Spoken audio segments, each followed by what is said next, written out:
Welcome to the Quickbooks video series hosted by Protea Academy. Today in episode 10, we'll be taking a look at customer invoicing. First, you'll head to the left-hand panel and click on Sales Invoices. We'll then go to the right-hand side where it says Create Invoice. If you click the drop-down menu, you can import your invoices. Today, we'll be looking at how to create them manually.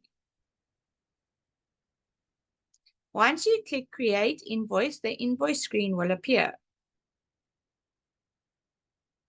We can click the Manage Gear icon to activate the right-hand panel. At the top of the screen, you can toggle between different views. The email view shows you exactly how the email will look when sent to your customer. The PDF view shows you the exact copy of the PDF, and the Payer view shows you the screen where your customer can pay. Let's go back to the Edit function. On the right-hand side, there's a few options to customize your invoice. You can toggle on and off certain information, or under Custom Fields, click Manage to add or remove other fields. Under the Payment option, you can toggle on different payment options, and you can also manage your payment details here. By the Design function, you can click between a standard template or the modern design. In modern design, you can change the color of the invoice to match your business. You can change the font that you're using on the invoice as well.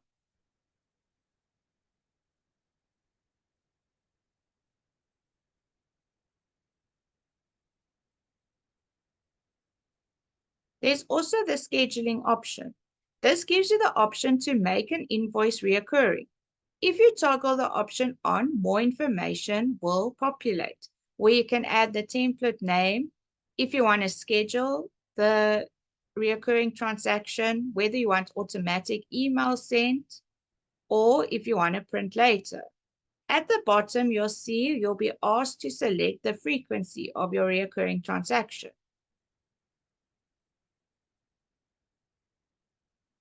We can turn off reoccurring transactions for now. You also have some more options whether you want to print later or set up invoice reminders. We'll look at sending out reminders from QuickBooks in a future video. Let's go and populate our invoice. First thing we do is add the customer name. If the customer is set up in QuickBooks, you'll see that the information pre-populates. You'll also have the invoice number that can be edited and the terms of the customer that would have been selected when you added the customer to QuickBooks. This can be edited.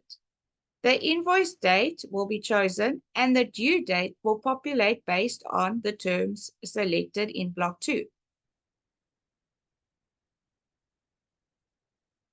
You can also add tags in the tag block, which makes it easier to search for the invoice later on. We'll then add the item we are selling in the product and service code. This will populate the rate and the description.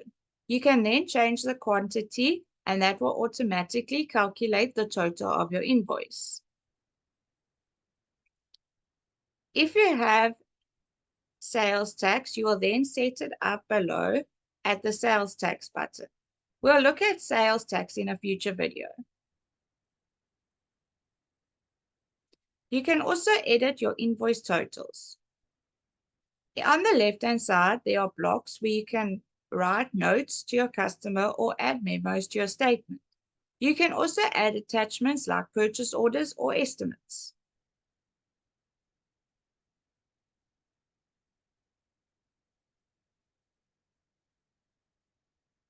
We can then decide whether we want to save and new, save and close, or just save our invoice. You can also review and send to the customer or share the link. We can also click the print or download button. This will create a PDF version of the invoice. or you can print it out as you see fit. Let's save and close our invoice. If we go to the Customer tab at the top of the screen, and we find Mel, who was the customer we created the invoice for,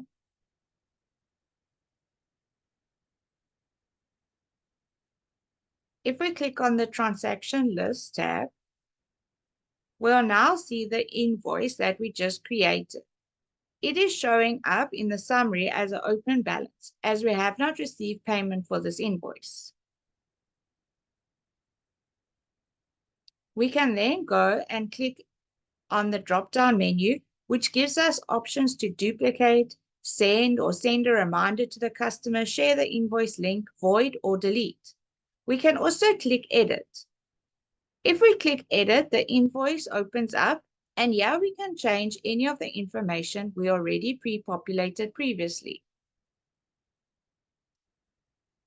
Under the Actions tab, we can receive payment or make a copy, delete, void, or look at the audit history or transaction journal. The transaction journal is handy for sales transactions, as this will show you exactly the debits and the credits of the invoice that you populated. Here we can see that the debit was accounts receivable and the credit sales merch. Thank you for watching episode 10 of the QuickBooks video series hosted by Protea Academy. In episode 11, we'll take a look at sending out reminders to customers from QuickBooks.